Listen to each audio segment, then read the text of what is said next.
Tinashe was groomed from the very beginning to become a star. She seemed like the perfect package for the industry, someone who could sing, act, and model. By the early 2010s, she looked ready to reshape the R&B scene, having already stood out in comedy shows and commanding attention on stage. When her debut single 2 On dropped in 2014 and exploded in popularity, she was celebrated as the next big thing. But the momentum didn't last. The album that followed failed to meet expectations, sales lagged, and then came a string of missteps. While fans often claimed she was overlooked, the reality was even more complicated.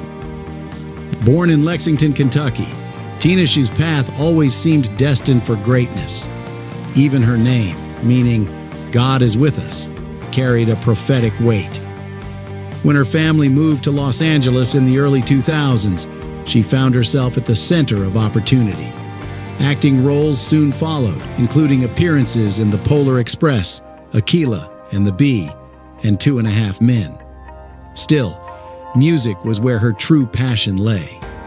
At just 14, she left high school to fully dedicate herself to her craft.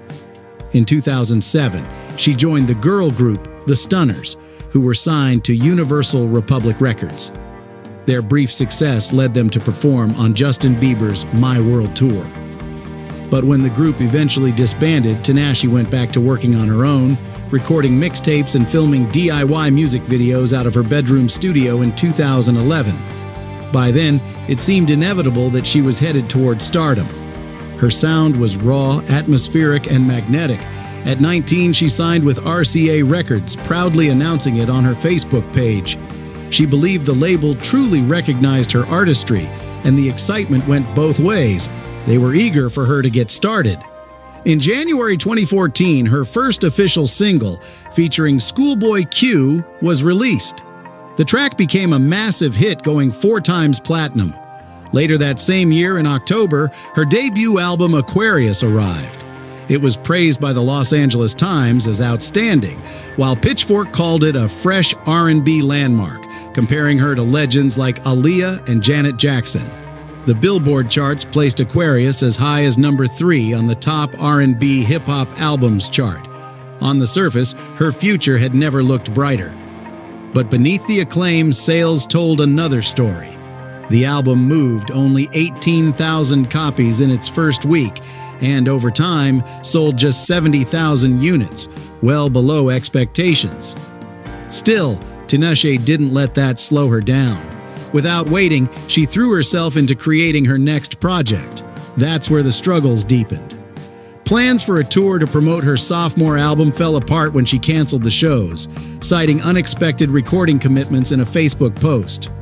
She eventually released Night Ride in 2016, but RCA refused to treat it as a proper studio album. They barely promoted it, didn't release a lead single, and ultimately sidelined the project. Not long after, Tinashe began teasing her next album, Joyride.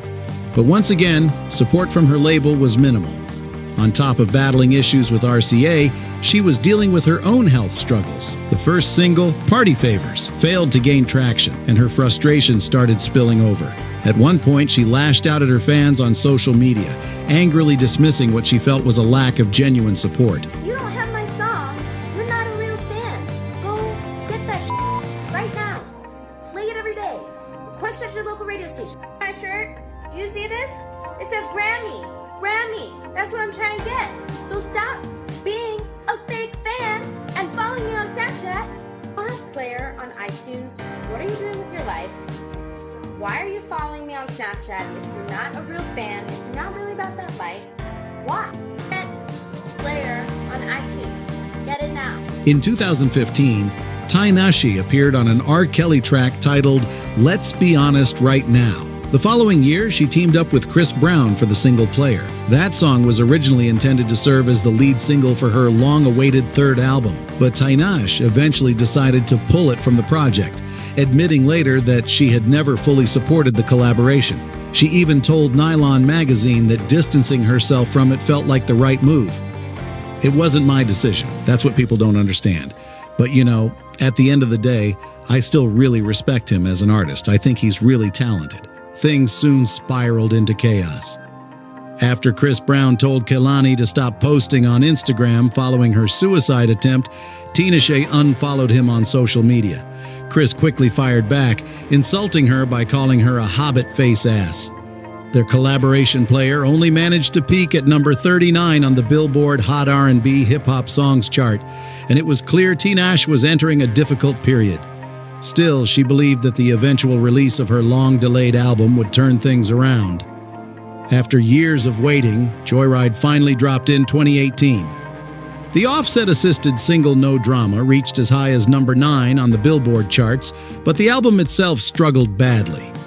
Predictions estimated about 5,000 first-week sales, but the real number came in even lower, just 4,110 pure copies. The album debuted at number 58 on the Billboard 200, a devastating result for an artist once positioned as the future of R&B. The disappointing numbers made Tinashe realize something harsh. Millions of followers on social media didn't automatically equal millions of sales. In today's music industry, survival depends on numbers: followers, likes, streams, and views. But those metrics don't guarantee actual revenue. Streaming had shifted the psychology of music consumption. Where fans once had to buy an album to listen, now they could pay $9.999 a month for unlimited access to millions of songs. The sense of owning music had faded, replaced with casual clicks, follows, and passive playlist plays. Not long before, Tinashe was considered the it girl of the industry, but her career trajectory changed quickly, and she struggled to deliver a hit that could keep her momentum alive. While her loyal fans insisted she was overlooked, critics didn't always agree. Outlets like Complex argued the problem wasn't exposure, it was the music itself. They accused her of breathy vocals, shallow lyrics, and failing to establish a clear artistic identity. To them, her songs felt repetitive, flat, and lacking substance. Tinashe, however, blamed her label. She told fans that Joyride was delayed due to label politics and favoritism, claiming RCA prioritized other artists like Zayn Malik while leaving her ideas ignored. She described feeling sidelined, unseen, and completely uncared for as the label consistently brushed off her creative input. When the song started going in a direction theme-wise that I wasn't particularly fond of, I said, hey, maybe we can try something from a different perspective. I was never one to not voice my opinion. My notes seemed to be brushed off. Everyone else felt that the concept was genius. My A&R for my record label was there, and I, as a new artist with no hit to my name, felt an unspoken pressure to allow everyone else in the room to take the lead. The night dragged on, with the song feeling more and more like something I would never say. Over time, Tinashe began to lose confidence in the music industry. Without a defining hit to her name and with music she felt wasn't truly authentic, she questioned her place in the spotlight. Her label continued prioritizing other artists and withholding resources, making her dream of Grammy recognition and mainstream superstardom feel further out of reach. By 2019, rumors swirled that RCA had dropped her. In reality, it was her manager who released her from the contract at her own request, giving her the space she needed to regain control of her career. Tinashe went independent, founding her own label, Tinashe Music, and releasing new albums in 2019, 2021, and 2023. The projects were met with strong reviews, but none managed to break into the top 10 on the charts. In a 2023 interview with The Zach Sang Show, Tinashe openly admitted she regretted ever collaborating with R. Kelly and expressed that she had never truly supported working with Chris Brown either, calling him the wrong choice for her music. Chris responded on Instagram, mocking her and demanding a live discussion about her comments, named 5 Tenny songs, or Die Everybody Dead. She full of that evil shoddy. Career is non-existent. At that point, many supporters insisted that Tinashe should just be grateful to have worked with such a big-name artist. They told her to let the collaboration go and focus on creating meaningful music. But instead, her releases continued to go largely unnoticed. The Guardian even pointed out that she began collaborating with artists no one had really heard of. After speaking out against her label and criticizing some of her peers, It seemed like she had burned too many bridges and was left settling for Z-list partnerships. Those collaborations only widened the gap between her and her core fan base. Despite critical praise for some of her work, she switched paths and joined Dancing with the Stars, where she was eliminated earlier than expected. She then returned to acting, taking on a role in the live adaptation of the Tony Award-winning musical Rent. Reviews were mixed, with some critics and social media users even blaming her performance for the show's disappointing ratings. In 2024, she released her 7th solo album, Quantum Baby. That same year, she delivered a standout set at Coachella, finally earning some long overdue recognition. Months later, her single Nasty went viral on TikTok, giving her a surge of attention. Her follow-up project, Quantum Leap, performed well commercially, going platinum and peaking at number 23 on the Billboard charts. The viral hit and the album gave Tinashe a much-needed boost, but in today's music industry, a single TikTok moment isn't enough to secure lasting relevance.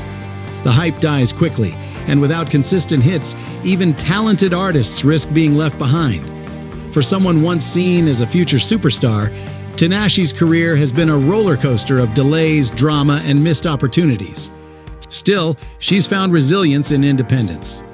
In an interview with Polyester magazine, she admitted that working outside of a major label has helped her regain her confidence. She explained that carving her own path adds value to her artistry, even if the mainstream isn't paying attention anymore. Tinashe may never reclaim the spotlight she once had, but she's learned the power of owning her narrative. Whether the world listens or not, she continues to create on her own terms. Tell us what you think. Do you believe Tinashe still has a shot at superstardom, or has her time passed? Drop your thoughts in the comments, and thanks for watching Insider US.